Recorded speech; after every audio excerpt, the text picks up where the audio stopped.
welcome to the Earth Feels podcast.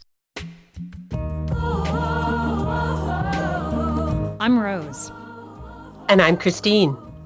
Welcome to Earth Feels, the podcast for people feeling overwhelmed by the endlessly gloomy climate news. Where every week we have soul-based conversations about climate change and explore the idea that climate change may be happening for us as much as it is happening to us. If you are ready to shift your focus and secure the future for our kids and our grandkids, then this is the podcast for you. And yes, we do know how to spell.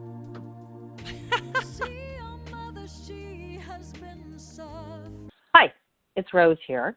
Christine is off in Canada for our Green Party convention, and I'm here by myself, though I will be joined for an interview in a few moments.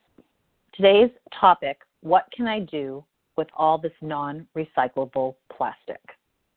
If you are like me, the fact that you have everyday plastic in your home that you cannot recycle makes you crazy. And the more we become aware of it, the more crazy-making it is. Confession, my number one non-recyclable is candy wrappers because I am a chocolate addict. So many foodstuffs, though, come prepackaged.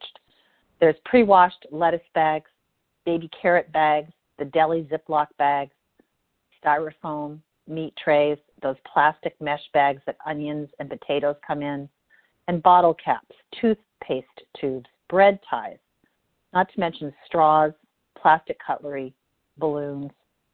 The uncomfortable truth is that plastic is inexpensive to produce, which means the world is full of it. And the fact that it is not biodegradable means we're struggling to get rid of it. If you listened to episode 17, Should Plastics Be Part of Our Climate Discussion, you probably know that right now the U.S. is building a giant plastic plant in the Ohio River Valley. Sadly, plastic production is gearing up and expected to triple by 2050. So, realistically, plastic is not going away anytime soon. It's up to us to figure out what to do with it. What if there was a simple, zero-cost way to ensure your journey to a non-recyclable plastic waste-free life while turning your plastic waste into green construction material so that it stays out of our oceans and out of our landfills? Recently, I was introduced to a man who had such a solution, one that every home can easily employ. And personally, I think it's brilliant. I'd like to introduce you today to Nathan Gray. Nathan is a builder by trade, a general contractor. He's a National Guard veteran, so obviously a believer of being in service to society. Welcome, Nathan. Thanks for having me. So tell me a little bit about your journey. Well, first of all, let's talk about what your nonprofit is. My nonprofit's mission is to provide affordable, innovative, sustainable housing.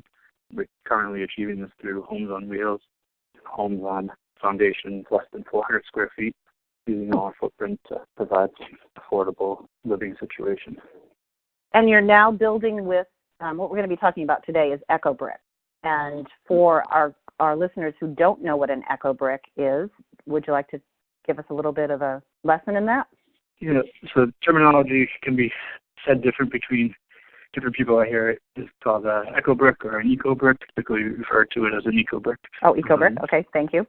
So an Eco Brick is a plastic water bottle packed tightly with other plastics, preferably non-recyclable plastics such as soft plastics, chip bags, single-use plastic items that would otherwise end up in the landfill, into our environment. So we're using it as a means to kind of reuse and repurpose the plastic into a building material. Well, that's pretty cool. So you can put any kind of plastic inside there, and you're suggesting plastics that are not recyclable. Yeah, there's our cities and towns have great recycling programs that I wouldn't want to neglect, and I think that using the plastics that would end up in the landfill is a good way to start with these bricks. So how did you come up with this idea? The idea was given to me by my brother-in-law, Marvin Reese. He is mayor of Bristol, England, and he has just been speaking to large groups of people about the waste and the inability to be able to get rid of it in this town, and just the mass quantities of it, and there's no place to put it anymore. So he just recently got back from the C40 where he had discussions about all the environmental impacts that the excess trash is having on our oceans and our environment, and we came across this eco brick and decided to give it a shot. I built my first one and was amazed by how much plastic was able to fit inside the bottle, as well as how long it took. And it really made me think of how much plastic I'm using as I'm stuffing all the plastics in that I've used, and but otherwise discard, throw away, and gave me some clarity on the mass quantity of all the plastic that every household's using. So to clarify, your brother, he's the mayor of Bristol, England, and he is using this eco brick in his city? We are doing some cross coordination with his city and cities that I'm working with. We're going to be linking up the students via Skype calls to connect the students globally. But nice. It's projects done within his city, nothing that he's specifically putting on as a project, but there is a lot of work in his city being focused in on this type of recycling. So you came back, so you had a conversation with him and thought this was a great idea and started and built an eco brick in your own home. And then what was the journey? Then you went to your city, and how did that? Yeah. What happened next? Started talking to friends and family about it first, and it was really something that they all took on to. They all kind of got on board, and it was some insight on how much of an impact this could have on someone. So I started doing some research on what I could use the eco bricks with and how I could build with them. Being a builder, I came up with a plan, and I showed my building department this plan, and they agreed to it, and so I'm able to build a shed on my property that needs 7,000 of these eco bricks to build. And so 7,000 eco bricks. So are those like the 2-liter size or the little water bottle size, or what are those? Different schools use different water bottles depending on what their usage is. Some of them are the really small water bottles, but the typical water bottle 2-liter size is. So 2-liter size is almost like 32 ounces. Yeah, like a Coke, like almost like a soft drink bottle, like that you'd keep in your. Okay. I've realized how many of these I would need, and I thankfully don't create that much plastic waste in my own house, so I had to reach out to others. I reached out to a local middle school in my community where the shed was going to be built, and spoke with the principal, and she was on board to help me with this project and got our kids involved. You're in Newbury, Massachusetts? Newbury, yeah. Principal. And what's the middle school that you're talking with? It's the Newbury Middle School. Okay, and they're gonna help you come up with 7,000 bottles. Yeah, I went to a school, taught the kids how to use them, talked to them about plastics and how the single-use plastics are not recyclable, and kind of what are recyclable, what isn't recyclable, what it looks like when we throw something in the waste in the trash barrel, where it ends up, give them some on the building process of what we'll be doing with them. And kids just love it. It's great to see them all getting involved and stuffing the water bottles and getting trash from home, plastics from home, and teaching their parents about what we're doing, and making them aware of it, and just kind of spreading as it goes along. And you hear the kids talking in the hallways about them, and it's a great thing. And so I also reached out to a middle school that I went to and learned, Thurgood Marshall Middle School. Spoke with the principal and we're working with some after-school clubs and environmental clubs within that school, and they're helping us make it, and it just keeps growing from there. We've reached 10 different schools at this point through after-school clubs and different. What a great community project. I mean, I think we all see young people's engagement as really helping our generation or older generations get more involved in the things that they should be involved in. But the kids are so passionate about it. because it really is, it's their world that we're leaving this mess to. So yeah, fortunately they're gonna have to come up with a solution. I'm hoping to help with that soon. no, it sounds like an incredible project. So you're building a shed. What will be the size of the shed? It will be on your property, so you can use it as like a showcase? Yeah, it'll be used on the property. It'll be a showcase. There's concrete and eco-bricks and about 200 square feet. 200 square feet, so like 10 by 20 or whatever. And then, so you put the eco bricks together. Why don't you walk us through that? So you fill up a plastic bottle with as much plastic as you can, and it has to be pretty tightly packed, right? Clean plastic as well, because we don't want anything breaking down within the bottle and decreasing the time it would take to decay. Okay, so it has to be, all the plastic that's in it has to be clean. There can't be any like dry. food stuff and dry. Okay, and then you're putting the top back on the bottle. Yep. How do you bind them together, or what's the next, how do you stack them? And Yep, so we're putting them all facing in the same direction, putting them within a 4x8 area, about the same size as a piece of sheetrock, and we're gluing them together. Are you gluing them together with like a hot glue kind of thing, or? Yeah, whatever. It has been whatever I could get my hands on from being in the construction industry. Any leftover glue I have, construction adhesive or hot glue or whatever anyone could donate and give, just anything to just bind those two plastics together. Okay.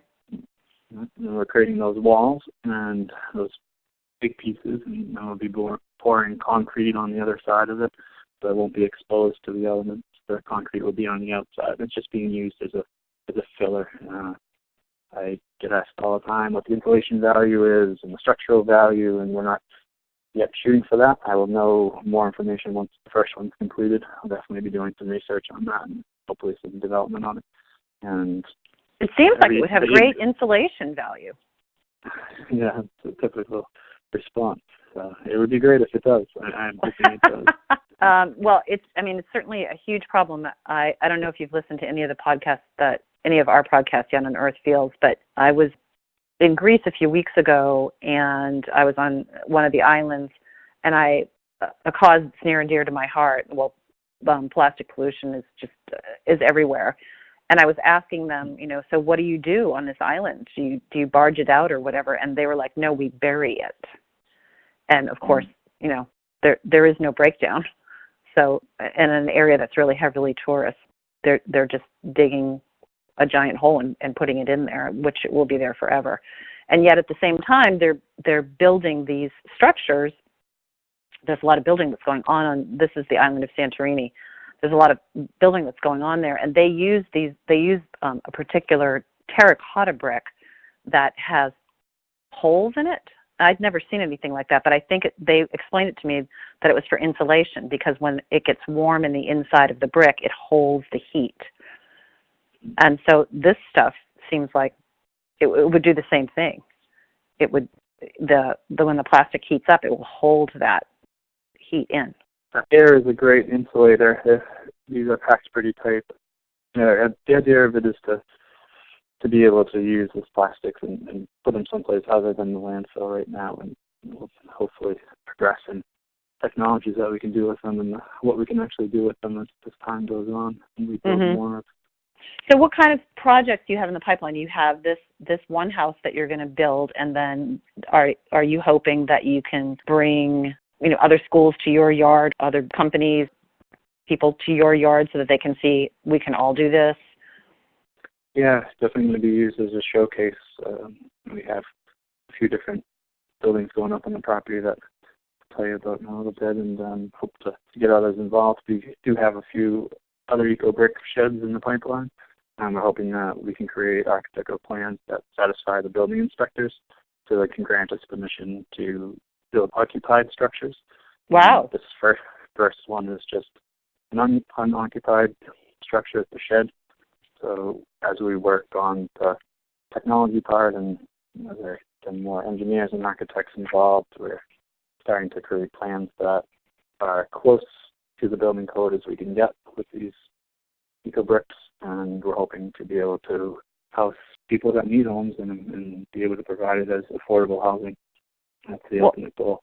I know in other countries, like you talked about Bristol, England, but I know in doing the research for this episode, I did some Googling of eco bricks, and in Guatemala and the Philippines and South Africa, I mean, they're actually using them to, of course, they don't have the same standards that we do for construction and all that kind of thing, but they're using them to build affordable homes.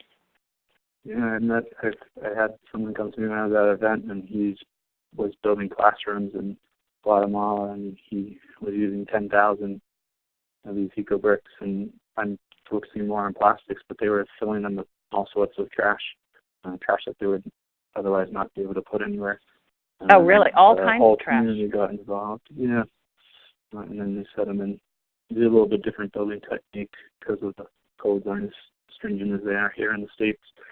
They're able to build classrooms, and on there, they continue to build them. I think they've built over 100 classrooms, and they just get each community involved. And 100 classrooms, really, and this is in Guatemala? Yeah, yes. So have you connected with other people in the United States who are interested in this kind of project, or is it just a local thing for you right now? As I collect the plastics for the eco brick, I'm trying to keep it local. If you're shipping eco bricks or shipping plastics from other places, is the gas being used and the carbon being emitted to bring them to this area, so we're trying to avoid that. It's also a really good great community project. We're involving schools, so trying to keep it local. For instance, if there's another eco brick shed to be done, say in Beverly, then we would use the resources that we have within Beverly High and the different surrounding schools. They would concentrate on the shed being built within their city. That's the idea. Have you affiliated with other communities that are doing similar work? Not to ship the bricks, but are there other cities throughout Massachusetts or throughout New England that are doing something similar? Do you know? I don't know of any specific projects that are similar to this. I have spoken with the director of recycling in Boston, and they are interested in doing a project like this. I'm trying to move into a larger city where we can really make an impact, see how that goes. As far as similar projects, I'm not aware of any, but I welcome the opportunity to be able to connect with people and share experiences and information. Local people that want to find out more? For the EcoBrick projects, you can go to EcoBrick, EcoBrick.us, ecobrick.us. And that will get right to you. So. Yep. And you can sign up to be able to contribute with your club, organization, family, and sign up there on the website. And definitely ask that everyone that ends on giving me EcoBrick, or giving to the project's EcoBrick, contact us first so we can have an ability to cut off production as soon as we are completed with the amount of EcoBricks that we need, because we do not want to end up with extra EcoBricks. I think that there's going to be plenty of sheds to build and plenty of structures to build, but I just want to avoid that possible price. Is there any downside to using these for building? I mean, I know plastics are flammable. You're actually covering them in concrete, so I'm assuming that there's no chance of the shed burning. Yeah, out of different types of things like gas off, flammability, insulation value, structural value. There's no red flags right now for us to be able to use these in the shed structure. If anything did come up, of course we would. Yeah, you'd have to figure out a workaround, but that's. But if you're not living in it at this point, you're seeing it more as like walls. Like I thought I read something about playgrounds. Are you looking at doing stuff at playgrounds or? No, we've got retaining walls and patios and walkways. You can make chairs out of them. You can make tables out of them. You can make accent walls out of them. There's an artistic value of it as well if you use different colored plastics on the bottoms of them and create a mural of some sort. Like a mosaic kind of thing. Yeah. Well, it sounds pretty exciting. I mean, it's obviously a zero-cost solution. you have kids, right? I do, 3-year-old. A 3-year-old. Okay. So is he pretty excited about this project? Does he work with you on doing this? Yeah, he's always pointing out the plastic on the ground, and it takes a little bit longer to get places, even longer than a typical 3-year-old or young child would take, because he's stopping and picking up plastics. And this is eco-brick plastic. And, that's so great. My wife takes them to the beach, and they do little beach cleanups, and we're able to definitely get them involved. Yeah, well, I think so much of the problem is awareness. Seeing what's out there. I live on Cape Cod, and whenever I'm taking my little dog for a walk, we go to the nearby beach, and I always have a sack with me that I'm throwing plastics in, and it's washing up all the time. Maybe in generations prior we didn't know, and we thought throwing it away was just away, but obviously there is no away, and all this stuff is coming back to kind of haunt us. The trade to the landfill is too many possibilities for it to be released in the back of a garbage truck, or the transportation even up to your garbage, and then from the garbage can into the trash truck, and then the trash truck into the recycling plant. And there's just a lot of ability for it to go around. And the financial benefits of recycling are great as well. Being a contractor, I cut out 75% of my landfill material because I'm using wood to build furniture out of, or I'm using plastics and eco-bricks, or I'm using recycling cardboard. It takes a little bit more time, but on a financial view of it as well, it does make financial sense to do. That's beyond the eco-brick part of it. That's house factory. Your house factory, you're recycling other building materials? Yes, we're doing projects such as reclaimed windows. Everyone seems to have, throughout their lifetime, if they own a home, have to replace the windows, because that's where most of the draft comes in. With the used windows, we're making greenhouses out of them. We're framing them with 2x4 floors and other wood that we would have otherwise been thrown in the landfills, to construct greenhouses, and that becomes a whole educational value in itself, where you're using the materials around you to be able to create food and be able to grow food inside. And we're also doing reclaimed wood furniture, build a lot of stuff out of pallet wood and other wood that would have got thrown away. That's nice. Great. Well, it sounds like you're doing incredible work, and I really, obviously, you have your heart's in the right place, and you're passionate about service to the greater good. So, yeah, no, I so appreciate your time. Cool. Okay. Nice chatting with you.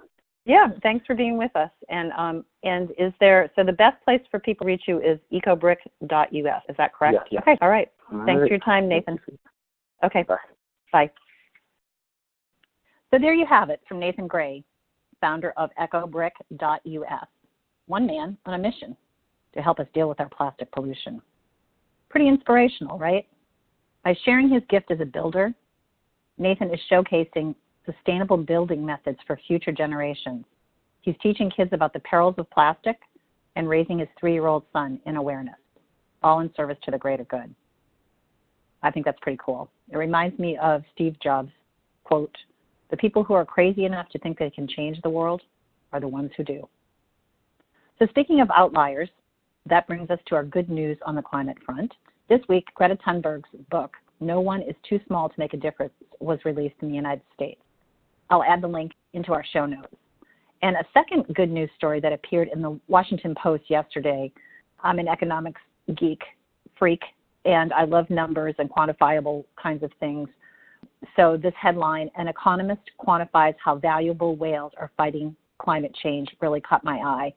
An economist, his name is Ralph Chamey. I apologize if that is not the correct pronunciation, but he was on a whale trip, and he found out that whales may be able to store 9 tons of carbon in their body by eating phytoplankton, their main food source. So he learned that a single whale could capture the same amount of carbon dioxide as 30 100,000 trees. So if you could bear with me, I just want to read you a paragraph from the Washington Post article. Cheney, again, apologies if I'm pronouncing that incorrectly, who has a PhD in economics from Johns Hopkins University, couldn't keep his mouth shut after that and came back, he says, a man obsessed. He crunched numbers using the market price for the right to emit carbon dioxide, then crunched them a few more times after a long walk in the city, figuring he'd made a mistake. Finally, Cheney sent his calculations to a friend and former colleague, Connell Fullenkamp, an economics professor at Duke, so he could check them too. Fullenkamp reported back that the numbers were accurate. One living whale was worth $2 million. So thanks to Ralph for changing the dialogue. For centuries, whales were only valued for their hunting, divvying up its blubber and its oil and meat. But now we've put living whales' worth into dollars and cents. So let's see if we can change the dialogue around why it's important to save whales' lives. They're helping us. Next up is your Unfreeze Yourself action step. So do some research on eco-bricks this week. Start an eco-brick in your home. All it takes is a plastic bottle, buy your recycle, and anything that can't be recycled, make it small enough and jam it into that plastic bottle. And maybe you can even plan an eco-brick project in your community. For a sanity tip, give up the need to control every situation and get comfortable with the idea of being uncomfortable. That's a hard one for most of us, but believing you have control is an illusion. So stop resisting what's in front of you and embrace it. Go with the flow instead of pushing against. That's it for now. Remember to go to Earth Feels Podcast to access our show notes for links to Nathan, some videos on constructing eco-bricks, the link to Greta's book, and more. Catch you next time. Bye-bye. That's this week's episode of Earth Feels. Special thanks to singer-songwriter Kristen Hoffman for generously allowing us to use Song for the Ocean. Thanks for listening. Don't forget, subscribe to our podcast on iTunes or Google Play so you don't miss an episode. Catch you next time. Bye-bye. Children of the earth, I'm calling out. There's a mission for you and for me. You see, your mother, she has been suffering, and the truth is told beneath the sea.